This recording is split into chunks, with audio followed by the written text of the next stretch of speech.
ठीक है, आज हम पढ़ने वाले हैं इलेक्ट्रोकार्डियोग्राम। इलेक्ट्रोकार्डियोग्राम मतलब क्या हो गया? E for electro, C for cardio and G for graph. What is it? It is an graphical representation. Graphical representation, ये जो हमने ग्राफ बनाया PQRST वाला, graphical representation of electro. Electro मतलब electric activity, electric activity of the heart. एक cardiac cycle में जो electric activity note होती है उसको ग्राफिकली रिप्रेजेंट करने का काम कौन करता है? ECG करता है। ठीक है, अब इसमें क्या क्या दिया है? PQRST। तो क्वेश्चन जो हमें पूछा जाता है वो इसी के अराउंड पूछा जाता है कि ये वेरिएबल्स क्या डिफाइन करते हैं, इससे हमें क्या पता चल रहा है, ग्राफिकल रिप्रेजेंटेशन से क्या पता चल रहा है। कोई भी आपके पास पेशेंट आया, वो अपना ECG लेके आया, तो तुम्हें क्या देख के समझ में आ रहा है? What is it? इसके लिए हमें क्या है? बेसिक्स पता होना चाहिए कि इनका मतलब क्या है, क्या represent.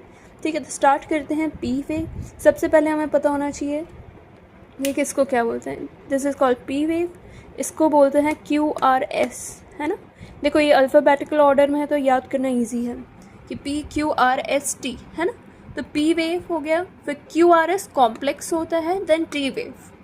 P wave, QRS complex and T wave. तो what does P wave determine? एक बात हमेशा याद रखना है कि जब भी कहीं भी इलेक्ट्रिकल एक्साइटेशन है या डीपोलराइजेशन है, जो कि एक ही चीज़ है, जब भी डीपोलराइजेशन होगा या एक्साइटेशन होगा उसके बाद क्या होगी? हमारी कॉन्ट्रैक्शन। हमेशा depolarisation is followed by contraction. ठीक है, तो P wave, what does P wave represent? P wave represents electrical excitation और डीपोलराइजेशन ऑफ एट्रिया। तो यहाँ पे क्या हो रहा है? इलेक्ट्रिकल एक्साइटेशन हो रही है, यहाँ पे इलेक्ट्रिकल एक्साइटेशन और डीपोलराइजेशन। ठीक है, डीपोलराइजेशन की एक्साइटेशन हुई एट्रिया की, है ना। हार्ट में कैसे चैम्बर्स होते हैं? एट्रिया होता है, एक वेंट्रिकल होता है ना। यू नो, हार्ट में एट्रिया होता है, वेंट्रिकल्स होता है। ठीक है, और मैंने क्या बताया? Depolarisation is followed by contraction. तो क्या हुआ? डीपोलराइजेशन या एट्रियल एक्साइटेशन हुआ, एट्रियल डीपोलराइजेशन हुआ, तो it is followed by contraction. तो पहले डीपोलराइजेशन होगा followed by contraction of atria.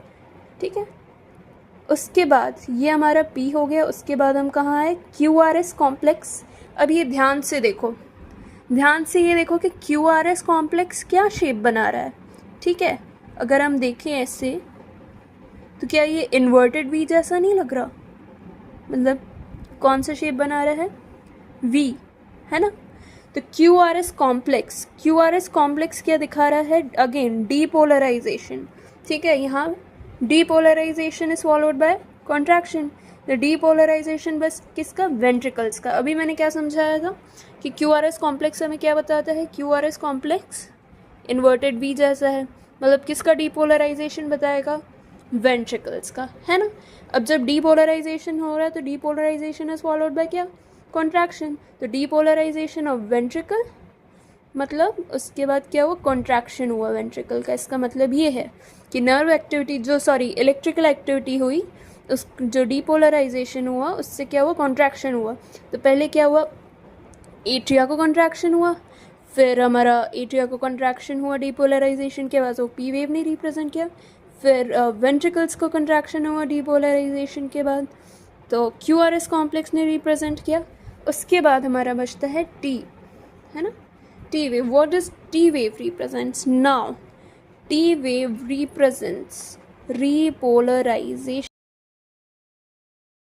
ठीक है, तो अब repolarization means return of ventricles. अभी यहाँ कहाँ चल रहे थे अपन? वेंट्रिकल पे चल रहे थे। तो ventricle returning from excited state हमारी कौन सी थी? Depolarise state.